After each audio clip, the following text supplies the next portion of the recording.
Trusting God's Plan in the Waiting, Day 15. Genesis chapter 43, verse 1 through 34. But the famine continued to ravage the land of Canaan. When the grain they had brought from Egypt was almost gone, Jacob said to his sons, "Go back and buy us a little more food." But Judah said the man was serious when he warned us, "You won't see my face again unless your brother is with you. If you send Benjamin with us, we will go down and buy more food. But if you don't let Benjamin go, we won't go either." Remember the man said, "You won't see my face again unless your brother is with you." "Why were you so cruel to me?" Jacob moaned. "Why did you tell him you had another brother?" The man kept asking us questions about our family. They replied, he asked, "Is your father still alive? Do you have another brother?" So we answered his questions. How could we know he would say, "Bring your brother down here"? Judah said to his father, "Send the boy with him, and we will be on our way.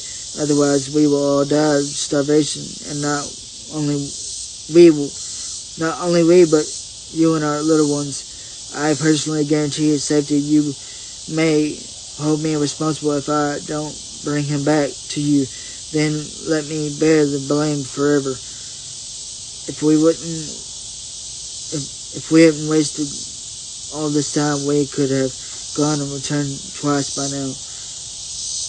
So their father Jacob finally said to them, "If it can't be avoided, then at least do this. Pack your bags with the best products on this land.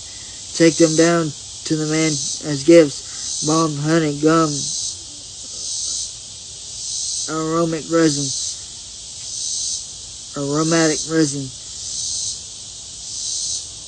pistachio nuts, and almonds.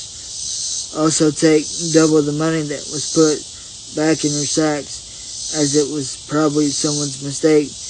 Then take your brother and go back to the man. May God Almighty give you mercy as you go before the man, so that he will release Simon and let Benjamin return. But if I must lose my children, so be it." So the man packed Jacob's gifts and doubled the money and headed off with Benjamin. They finally arrived in Egypt and presented themselves to Joseph. When Joseph saw Benjamin with them, he said to the manager of his household, "These men will eat with me this noon. Take them inside the palace, then go slaughter an animal and prepare a big feast." So the man did as Joseph told him and took them into Joseph's palace.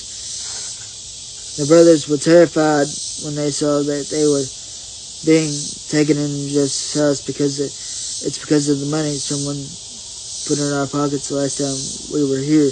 They said, he plans to pretend that we stole it when he will seize us, make us slaves, and take our donkeys.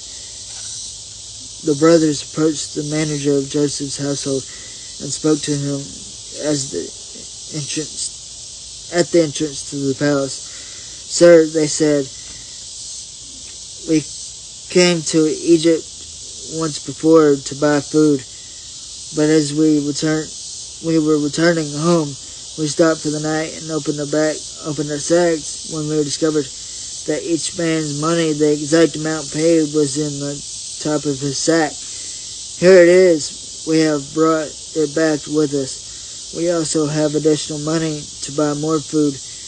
We have no idea who put our money in our sacks." "Relax, don't be afraid," the household manager told them. "Your God, the God of your father, must have put this treasure into your sacks. I know I received your payment." Then he released Simon and brought him out to them. The manager then led them into Joseph's palace. He gave them water to wash the face and provided food for their donkeys. They were told they would be eating there, so they prepared their gifts for Joseph's arrival at noon. When Joseph came home, they gave him the gifts they had brought home. Then Joseph bowed low to the ground before him. After greeting them, he asked, "How is your father, the old man you spoke about? Is he still alive?"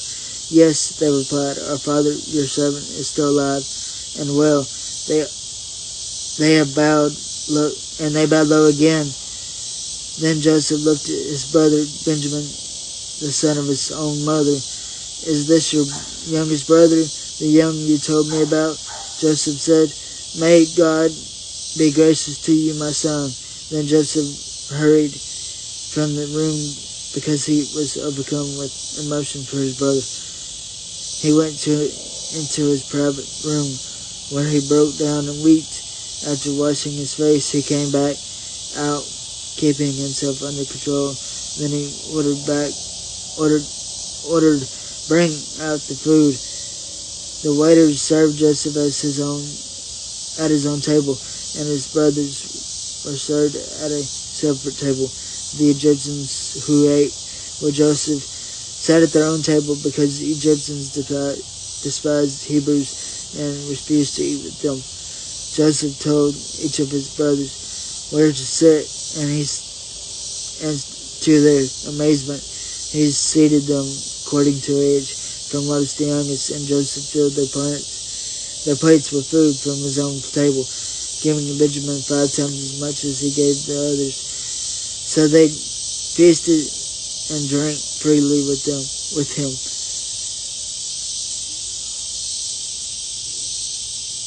That's all of day 15. I'll see you on the next one.